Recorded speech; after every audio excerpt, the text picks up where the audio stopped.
जय हिंद। देखिए आज हम लोग समझेंगे पॉलिटी के भाग 2 के नागरिकता के बारे में।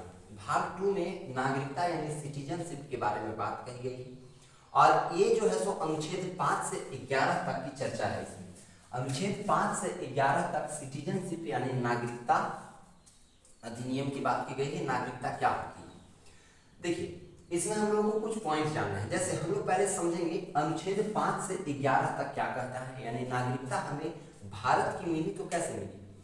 जब किसी को कोई चीज फ्री में मिल जाता है तो उस चीज का मोल नहीं होता है पता, उसको मोल उसका पता ही नहीं होता है।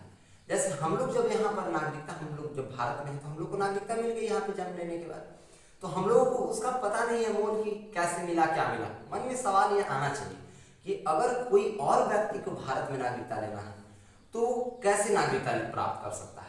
तो उसी चीज की चर्चा जो है वो अनुच्छेद 5 से 11 तक की गई है।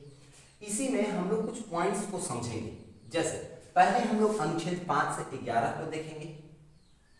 नागरिकता अधिनियम यानी सिटीजनशिप एक्ट जो 1955 में लाई गई थी, उस नागरिकता अधिनियम की मदद से नागरिकता प्राप्त करने की यानी भारत की नागरिकता प्राप्त करने की 5 विधियां कौन कौन सी है और नागरिकता समाप्त करने की यानी खत्म करने की 3 विधियां कौन कौन सी हैं, इस चीज को हम लोग समझेंगे। इसके बाद हम लोग समझेंगे एनआरआई क्या होता है यानी नॉन रेसिडेंट इंडियन क्या होता है, इस चीज को हम लोग समझेंगे। Non resident Indian, non resident Indian ये क्या होता है, ठीक है। इसके बाद हम लोग समझेंगे ओवरसीज नागरिकता क्या होती है, वीजा क्या होता है, पासपोर्ट क्या होता है। जैसे जब भी कोई व्यक्ति घर से बाहर या काम करने बाहर जाता है तो देश के बाहर जाना होता है, विदेश जाना होता है, तो उस व्यक्ति को कहते सुनिएगा आपकी वीजा बनवा लेंगे, पासपोर्ट बनवा लेंगे तभी जा सकते हैं उस देश में। तो उस चीज को क्या होता है वो वीजा और पासपोर्ट, उस चीज को हम लोग इस वीडियो के माध्यम से समझेंगे। फिर हम लोग देखेंगे एम्बेसडर यानी राजदूत क्या होता है। राजदूत कहा जाए तो ये एक देश से दूसरे देश को कैसे जोड़ा जाता है राजदूत की मदद से, इस चीज को हम लोग यहाँ समझेंगे। फिर हम लोग देखेंगे कॉमनवेल्थ कंट्रीज यानी राष्ट्रमंडल देश क्या होते हैं। राष्ट्रमंडल देश किसे कहते हैं तो समझिए। अब थोड़ा सा शुरू से देख लेते हैं नागरिकता क्या होती है। जैसे कोई भी देश अपने नागरिकों को, वहां के मूल नागरिकों को कुछ मूल अधिकार होते हैं, उस अधिकार को ही नागरिकता कहा जाता है, ठीक है, समझिए। अब उसी को नागरिकता कहा जाता है। तो हमारे भारत में एक हरी नागरिकता है। भारत में कौन सी नागरिकता है, एक हरी नागरिकता। अब एक हरी नागरिकता मतलब क्या होता है भाई, एक हरी नागरिकता कहने का मतलब ये हुआ कि हम भारत के नागरिक हैं। देश यानी कि हमारा जो देश है भारत, उसके हम नागरिक हैं, केवल नागरिक हैं, लेकिन राज्यों के नागरिक नहीं बल्कि निवासी हैं। देश का हम लोग निवासी नहीं कह सकते हैं, देश का हम लोग नागरिक कह सकते हैं कि हम लोग नागरिक हैं, लेकिन राज्य का क्या है, निवासी है, ठीक है। जैसे हमारे भारत में नागरिकता जो है वो ब्रिटेन से ली गई थी। यहाँ पर पहला विवरण, जैसे नागरिकता जब आई, नागरिकता अधिनियम 1955 यानी 1955 सिटीजनशिप एक्ट 1955 लाया गया, तो उस अधिनियम को सबसे पहला उस पर विवरण अरस्तू ने दिया था, ठीक है। पहला संशोधन जो है इस नागरिकता अधिनियम में, नागरिकता में सिटीजनशिप एक्ट में पहला संशोधन 1986 में किया गया था। नागरिकता यानी हम लोग यहाँ के नागरिक हैं, इस चीज को पहचानने के लिए हम लोगों के पास पैन कार्ड, आधार कार्ड, वोटर आईडी कार्ड, ये सारा चीज होता है। अगर हम भारत के यहाँ के नागरिक हैं तो, और यहाँ के गैर, कोई जैसे मान लो कि बाहर से कोई आया तो गैर नागरिक को ये सुविधा उपलब्ध नहीं होती है। तो देखिए अब हम लोग अनुच्छेद नंबर 5 से 11 तक देख लेते हैं। नागरिकता को लेकर के 5 से 11 तक का अनुच्छेद यानी आर्टिकल क्या कहता है।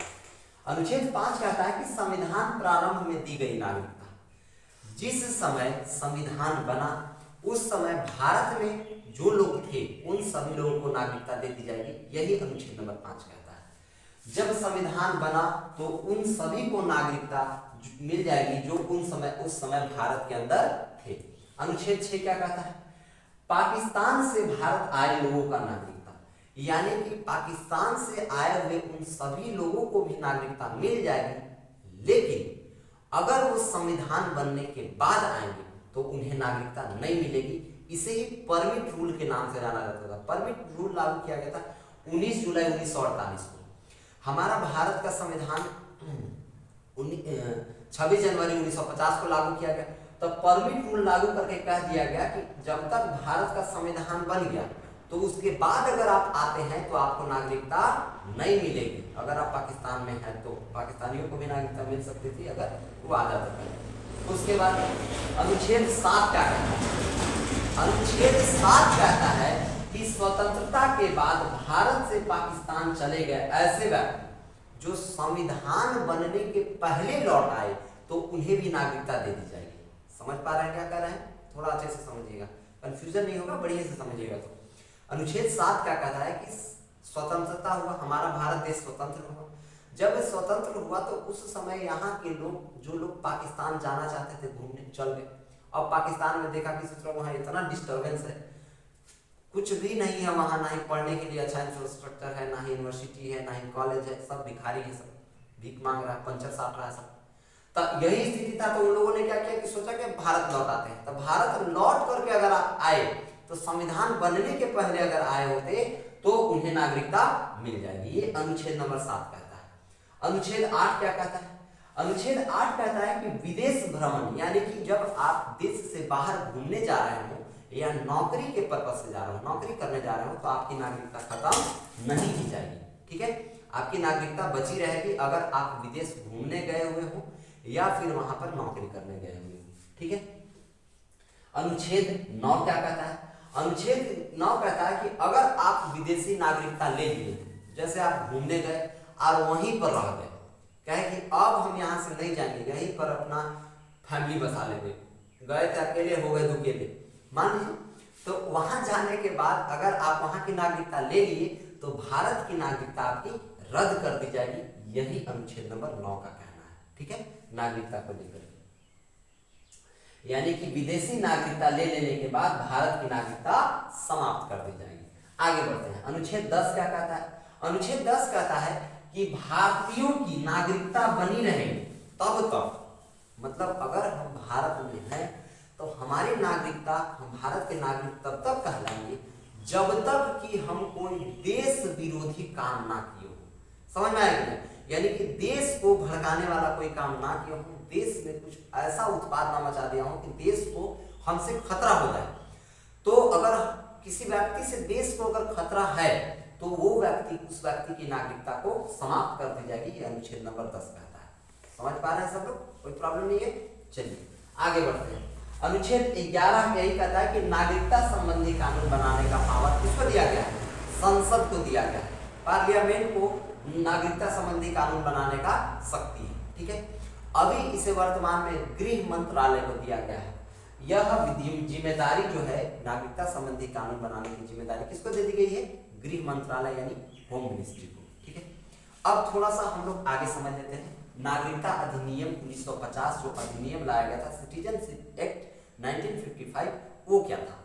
तो नागरिकता अधिनियम में हमने आप लोगों को बताया कि नागरिकता प्राप्त करने की 5 विधियां और नागरिकता समाप्त यानी खत्म करने की 3 विधियां, 3 शर्तें हैं। ठीक है, अब वो कौन कौन सा है? तो नागरिकता प्राप्त करने की 5 विधियां में पहला आता है जन्म के आधार पर, दूसरा आता है वंश के आधार पर आप नागरिकता प्राप्त कर सकते हैं, तीसरा आता है पंजीकरण यानी रजिस्ट्रेशन के आधार पर आप नागरिकता प्राप्त कर सकते हैं, फिर आता है देशीकरण के आधार पर, उसके बाद अर्जित भूमि के आधार पर, यानी देशीकरण यानी न्यूट्रलाइजेशन के आधार पर भी आप जो है तो यहाँ पर नागरिकता प्राप्त कर सकते हैं। अब कैसे? सो समझिए, नागरिकता समाप्त करने की भी 3 विधियां को समझ लीजिए। पहला, विदेशी नागरिकता। अगर आप विदेशी नागरिकता ले लिए हैं तो आपकी यहाँ की भारत की नागरिकता खत्म कर दी जाएगी। ये तो कौन सा कहता है?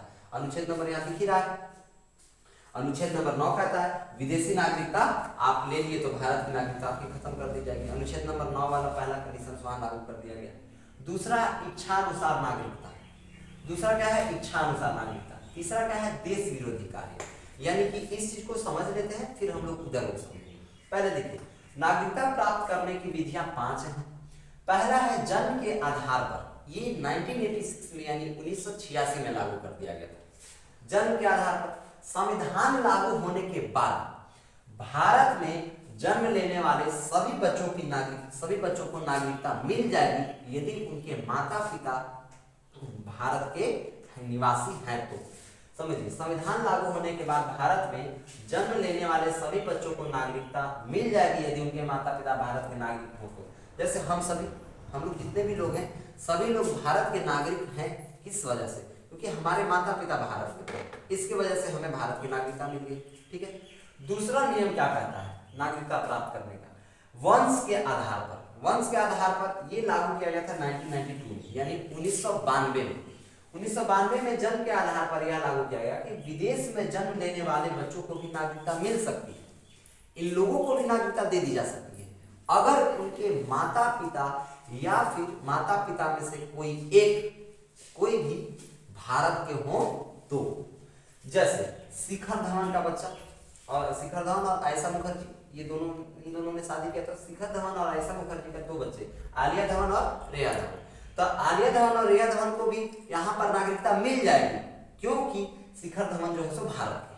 उसी तरह से सानिया मिर्जा और शोएब मलिक जो प्रो क्रिकेटर थे, पाकिस्तान के क्रिकेटर शोएब मलिक, तो इन दोनों का बच्चा सानिया मिर्जा जो है वो कहाँ की है? भारत की है। तो सानिया मिर्जा क्या इनका लड़का इजहान मिर्जा मलिक, इनको भी नागरिकता मिल जाएगी क्योंकि सानिया मिर्जा भारत की है। तो ये वंश के आधार पर नागरिकता मिल जाएगी। तीसरा क्या कहता है? पंजीकरण यानी रजिस्ट्रेशन के आधार पर। रजिस्ट्रेशन कहने का मतलब इस विधि द्वारा भी नागरिकता प्राप्त की जा सकती है। समझ में आ रहा है? इस विधि द्वारा भी नागरिकता प्राप्त की जा सकती है। व्यक्ति को इस विधि द्वारा नागरिकता प्राप्त करने के लिए लगभग लगातार 7 साल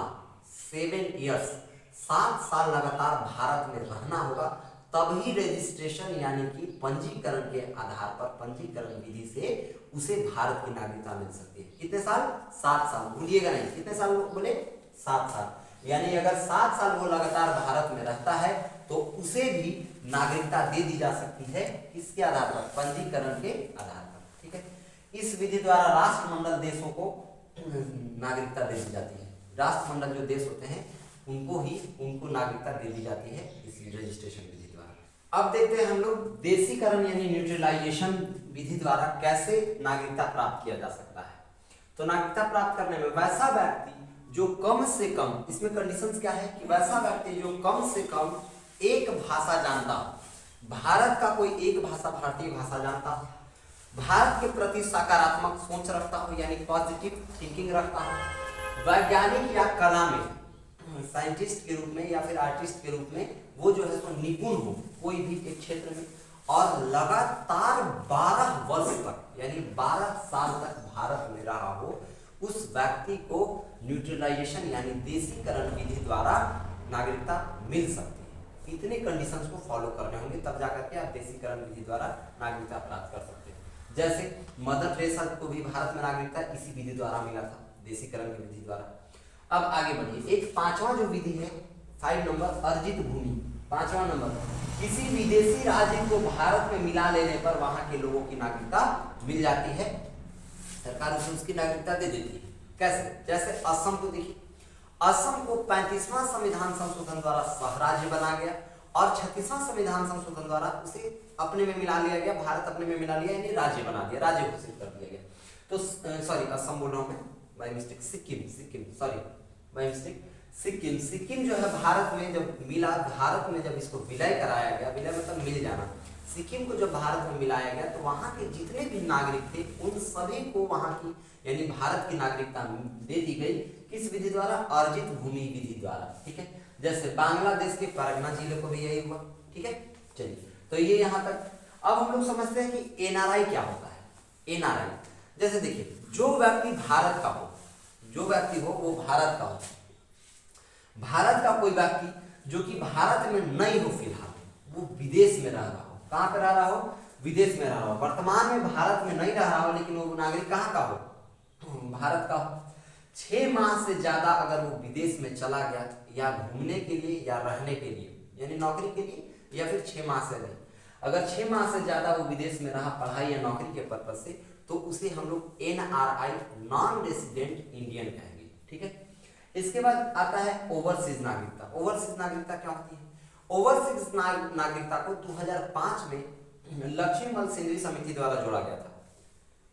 2005 ईस्वी में इसे जोड़ा गया। ये क्या है, तो ओवरसीज नागरिकता बड़े बड़े उद्योगपतियों को दिया जाता है। बड़े बड़े उद्योगपति कहने का मतलब क्या हुआ कि बड़े बड़े जो बिजनेसमैन होते हैं उन लोगों को मिलता है, क्योंकि उन लोगों को क्या करना रहता है कि एक देश से यानी अपने देश से दूसरे देश में लोगों को भाई संबंध बना करके रखना है। बड़े बड़े उद्योगपतियों की बदौलत ही हमारा देश का जीडीपी और अर्थव्यवस्था आगे बढ़ता है, ठीक है। तो उन लोगों को ये ओवरसीज नागरिकता दे दी जाती है, बड़े बड़े उद्योगपतियों को जो विदेशी नागरिकता ग्रहण कर लिए हैं। जैसे मान लीजिए कि यहाँ से वहाँ के लिए कुछ चीज ट्रांसपोर्ट करना है, उनका विदेशों से व्यापार चलता है, तो वहाँ का भी अब उनको नागरिकता रखना होगा। तो वहाँ पर अगर उनको नागरिकता वो ले लिए हैं, वहाँ की नागरिकता ले लिए हैं, तो विदाउट वीजा अगर उन्हें ओवरसीज नागरिकता मिल चुकी है भारत की, तो विदाउट वीजा के बिना भी वो भारत में आ सकते हैं बिना वीजा के, और वो वीजा उनके लिए आजीवन तक रहेगा। अब हम लोग समझते हैं कि नागरिकता समाप्त करने की 3 विधियां कौन कौन सी है। नागरिकता प्राप्त करने की विधियां तो हम लोगों ने देख लिया, अब नागरिकता समाप्त करने की 3 विधियां कौन कौन सी है। उधर हमने एनआरआई ये सबको देख लिया, कौन क्या है, एनआरआई क्या होता है, ओवरसीज नागरिकता क्या होती है। कहीं कोई दिक्कत होगी तो आप कमेंट सेक्शन में पूछ सकते हैं, ठीक है। और बाय द वे अगर आप एक स्क्रीनशॉट लेना चाहते हैं तो स्क्रीनशॉट ले सकते हैं, पूरा आपका आ रहा होगा बोर्ड का। चलिए ठीक है, अब आप आगे बढ़िए। अब देखिए नागरिकता समाप्त करने की जो 3 विधि हैं वो कौन कौन सी। पहली विधि जो है वो पहली विधि है नागरिकता, विदेशी नागरिकता। पहली विधि क्या है, विदेशी नागरिकता। अगर आप विदेशी नागरिकता ले लिए, अनुच्छेद नंबर 9 को याद कीजिए, आर्टिकल नंबर 9, अगर आप विदेशी नागरिकता को ले चुके हैं तो भारत की नागरिकता आपकी खत्म कर दी जाएगी, जब तक कि आपके पास ओवरसीज नागरिकता नहीं। लेकिन ये भी बात पता होनी चाहिए, ओवरसीज नागरिकता किसे मिलती है, तो बड़े बड़े उद्योगपतियों को। अगर आप बड़े उद्योगपति हैं तभी जाकर के आपको ओवरसीज नागरिकता मिल सकती है। तो अगर आप विदेशी नागरिकता ले लिए हैं तो भारत की नागरिकता आपकी खत्म कर दी जाएगी। समझ में आया? यह पहला कहता है नागरिकता समाप्त करने की जो शर्त है। दूसरा शर्त यह है कि इच्छा अनुसार नागरिकता, आप चाहे तो अपनी इच्छा अनुसार नागरिकता को, भारत की नागरिकता को समाप्त कर सकते हैं खुद से होम मिनिस्ट्री, गृह मंत्रालय से जाकर के बात करके आप अपना नागरिकता को यहाँ की खत्म कर सकते हैं, करवा सकते हैं। तीसरा जो है वह सबसे ज्यादा खतरनाक और समझने वाला चीज है। तीसरा देखिएगा, जो व्यक्ति, सरकार उस व्यक्ति की नागरिकता खत्म कर देगी जो संविधान में आस्था नहीं रखता, देश विरोधी कोई कार्य करने लगा। संविधान में आस्था नहीं रखना यानी कि कोई भी ऐसा काम करने लगना जो संविधान से परे हो, संविधान के अंदर ना हो। जैसे किसी को 4 लाफा जमाते चल रहे हैं इधर उधर, समझ में आ रहा है? किसी को गन से शूट कर दिए, समझ में आया ना? ये सब चीज संविधान में नहीं है कि आप किसी को गोली मार दीजिएगा। मारने का अधिकार संविधान में दिया ही नहीं गया है, ठीक है, बचाने का अधिकार दिया गया है।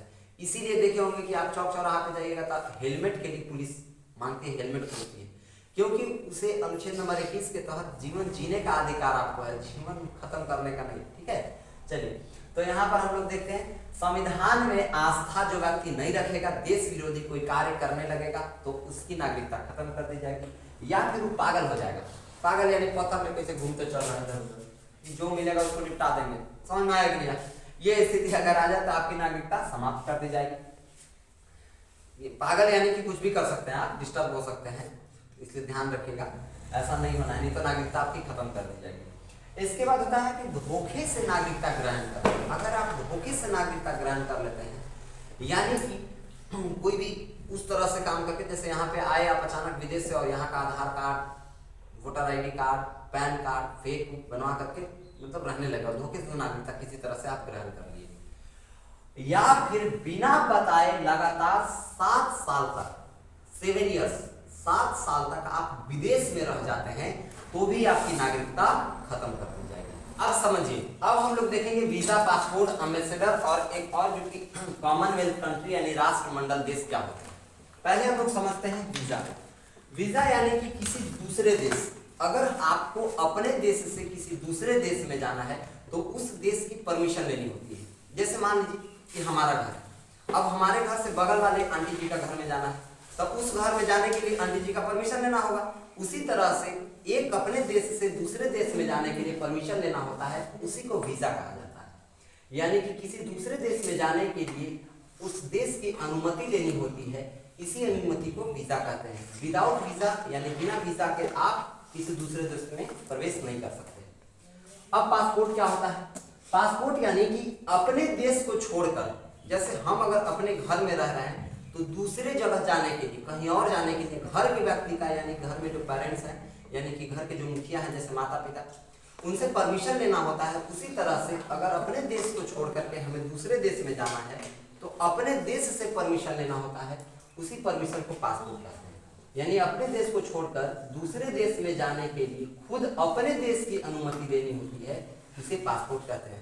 बिना पासपोर्ट के आप अपने देश से दूसरे देश में एंटर नहीं कर सकते, मतलब अपने देश से बाहर नहीं जा सकते हैं विदेश में बिना पासपोर्ट के, बिना परमिशन का। अब एम्बेसडर क्या होता है? यानी राजदूत। देखिए, कोई भी देश जो होता है वो अपने देश को किसी और दूसरे देश से संबंध बनाने के लिए, यानी एक दूसरे से अच्छा इंटरेक्शन हो, बातचीत अच्छे से हो, अच्छा संबंध बना रहे, इसके लिए एक अधिकारी रखता है, एक अधिकारी को नियुक्त करता है।